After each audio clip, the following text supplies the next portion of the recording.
Hello everyone. Today I want to talk about a concept with you which I feel is very important and actually influences our daily lives all the time, and this concept is risk management. Now, what is risk management and how does it influence us? Well, the name kind of speaks, so it's managing risk, but what does that mean?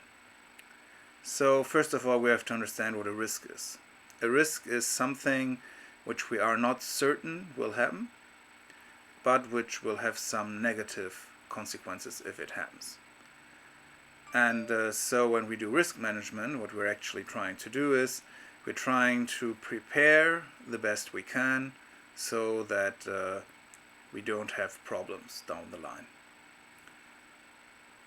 Now, in a more complex risk management, actually, we do not only have one risk, but we have different risks, which all have, we can assign a certain probability, and then we're trying to choose the best path going forward, which will lead to the least negative outcomes. Of course, this isn't like a strict science because, as I said, the probability, we have probabilities for our risks, so we're not certain. If you're certain it will happen, then it's not technically a risk, it's just like a fact. You're just aware of it ahead of time. So, for example, if you pick something up, you let it go and it will fall down, that's not a risk of it falling down. The risk actually is of you letting it go.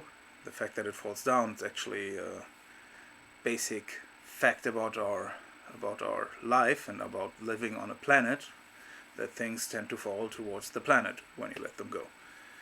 So risk always is something where there is a certain uncertainty. Now, what you do in risk management, first you face the challenge of actually deciding what risks are affecting your decisions. And then you have, after you decided what risks affect your decisions, then you have to kind of know or have some estimate of how large this risk is. Both are not easy. Now, you probably will leave out some risks which you feel are small, and if you leave them out, that might lead to trouble down the line. For example, the big financial crisis of 2008 arguably was very strongly related to the fact that people in the banking sector did not take the risk of a housing bubble very serious, because they said people never default on mortgages and there always is still the house as a collateral, meaning worst case we take the house away from them and we're fine. So they didn't seriously consider the risk of a housing bubble building, and obviously they were wrong, because when the housing bubble burst, we had an international financial crisis. So that was bad risk management. And in this case, they thought the risk is so small that they probably didn't even really put it in their models, because they just didn't think it's serious enough to consider. So there is the problem of identifying what risks are important. And often you just know it after the fact. So you might say, okay, we underestimated the risk, because you not only have to see what is a risk, you also have to see how large can the risk get. And you have to say what is the probability of this happening.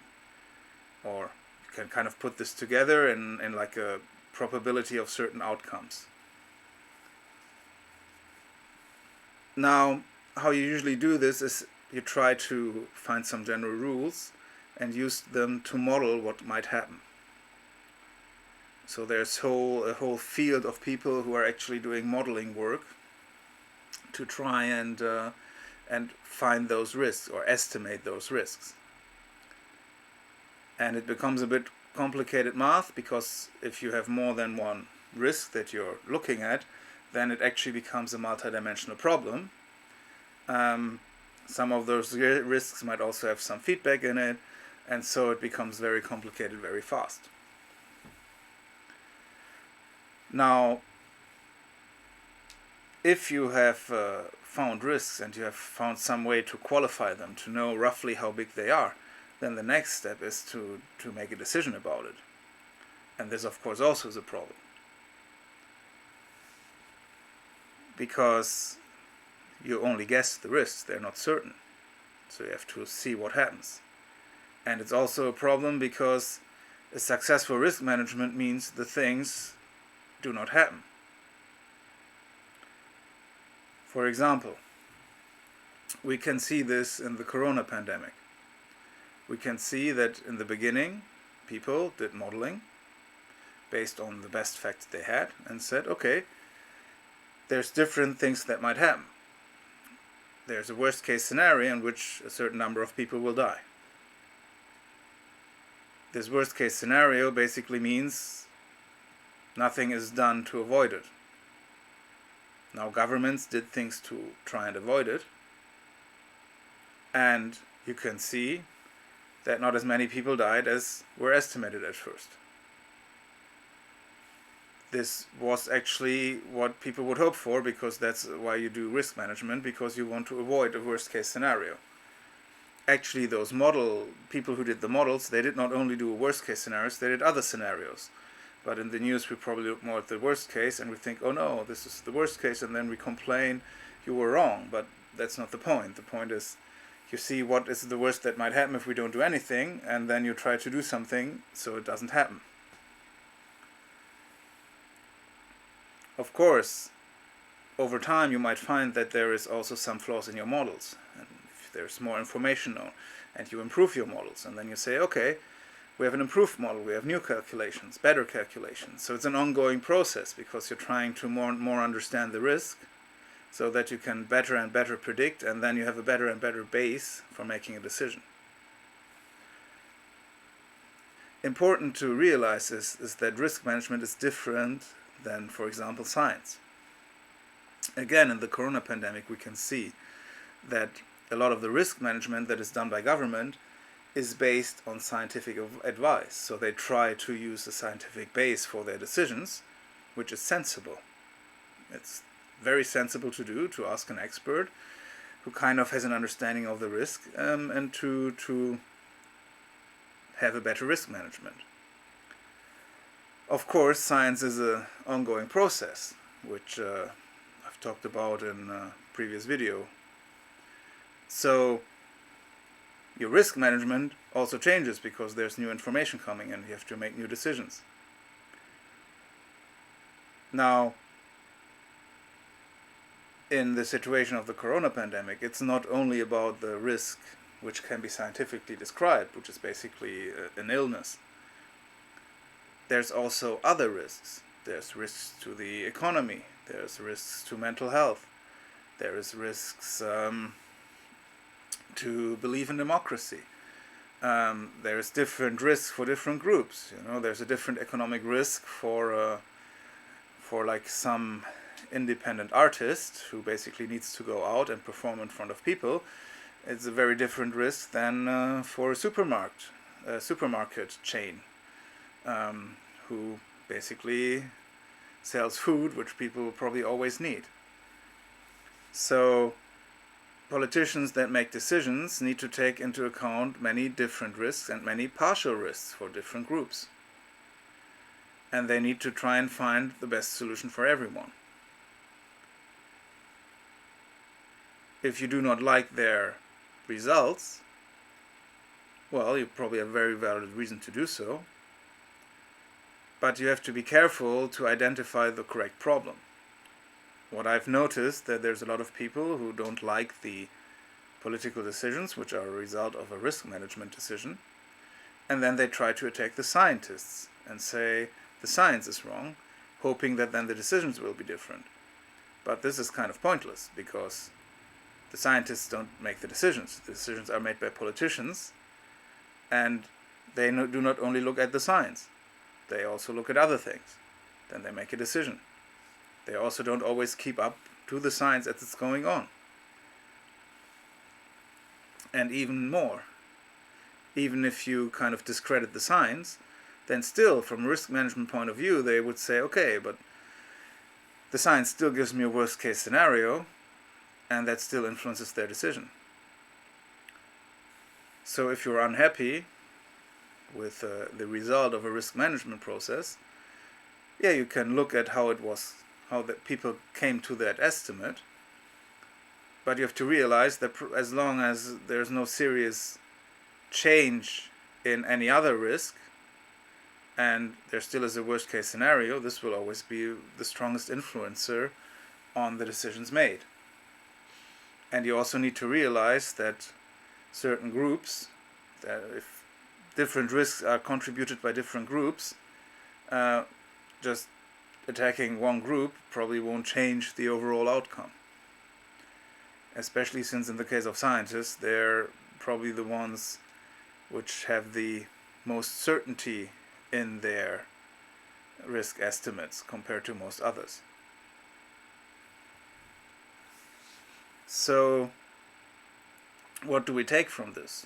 Well, we can take different things from it. One is, in our own life, we can actually also do risk management. If you want to make some investment, like buy a house, buy a car, something where you have some financial obligation, but also, for example, if you move to another town, you can try and make a risk management approach. You can see what are the risks related to it. Also, what is the positives, Risk management doesn't just mean avoiding risks, it also means going to the best possible option, and that might mean that there are certain positive outcomes which are worth a certain risk, and probably are also worth some minor negative outcomes. So when you are, for example, contemplating a move, you can see what are the positive chances with it, what risks are related to it, and then try to list them up, try to see how likely are they actually, because usually nothing is absolutely certain. And our brain also tends to kind of overemphasize possible bad outcomes, and if you really try to be more objective about it, a lot of those negative outcomes actually are a much smaller chance of happening than they feel like. And then you can use that to base your decision on. The second way you can use this is to kind of try and understand how are things actually being decided in companies and governments, things like that. And then looking at the decision makers and realizing that in many cases they're doing risk management might help you understand their decision. That doesn't mean you agree with them, but you can probably be a bit less emotional about them. And actually, when you criticize them, you can criticize them in a more sophisticated way. And you can look at what different risks are influencing it, what different risk management techniques are used, and then you can, for example, make a more pointed criticism. Instead of saying, I'm against everything they're doing, you can say, well, there's things I don't really know enough about, but for example, I can say that a certain government probably didn't give very good support to self-employed artists, while they chose to do some measures which basically avoid them being able to work. And then you can say, well, what they did there, this government did in this case, is bad. And then you can also demand, for example, that they need to compensate people, that they basically make it impossible to work for. And you can do this, of course, with many other aspects of the outcomes of some risk assessment the government makes. And you're probably more likely to find people who listen to you if you have like a more concrete, punctual criticism than just being against everything. Even if you are against everything, then you're still more likely to get people to listen to you if you have a sophisticated analysis of all the different parts of it and say which part is bad. So I hope this was helpful for you. I hope this kind of widens your thinking a little bit. I wish all of you health and well-being, and I will talk to you another time. Goodbye.